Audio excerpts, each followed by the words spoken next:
I felt it was prudent to be here today to answer your questions and inform the American people about how the administration is responding to yet another attempt on President Trump's life. Saturday was supposed to be a joyful evening, celebrating free speech and the First Amendment with all of you, members of the press.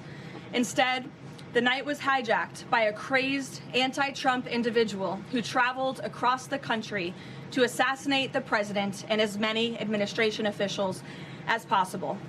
This is the third major assassination attempt against President Trump in 2 years. No other president in history has faced such repeated, serious attempts on his life. First and foremost, the President, the First Lady, and everyone in this White House are extraordinarily grateful to the brave law enforcement professionals who sprang into action to apprehend the would-be assassin and keep all of us safe. The President would especially like to express his gratitude to the men and women of the United States Secret Service who acted with the utmost professionalism, courage, and sense of duty. This includes the heroic agent who took a bullet to the chest. Thankfully, he was saved by his bulletproof vest.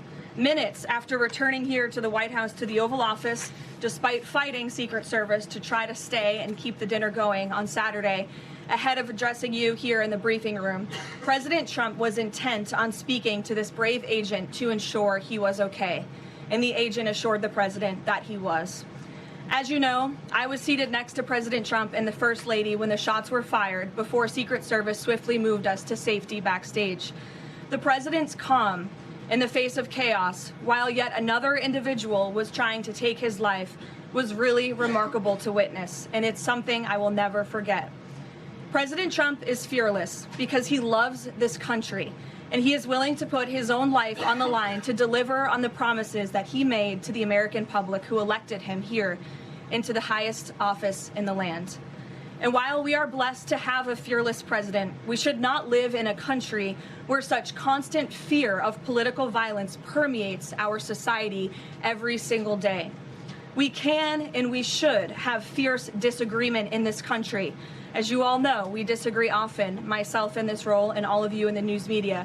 But those disagreements must remain peaceful. Debating, peaceful protesting, and voting are how we need to settle disagreements, not bullets. Nobody in recent years has faced more bullets and more violence than President Trump. This political violence stems from a systemic demonization of him and his supporters by commentators, yes, by elected members of the Democrat Party, and even some in the media. This hateful and constant and violent rhetoric directed at President Trump day after day after day for 11 years has helped to legitimize this violence and bring us to this dark moment. Those who constantly falsely label and slander the president as a fascist, as a threat to democracy, and compare him to Hitler to score political points are fueling this kind of violence.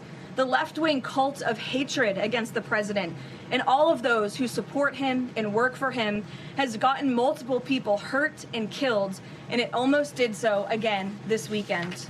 We thank you for watching, and remember, stay updated on breaking news and top stories on the NBC News app or watch live on our YouTube channel.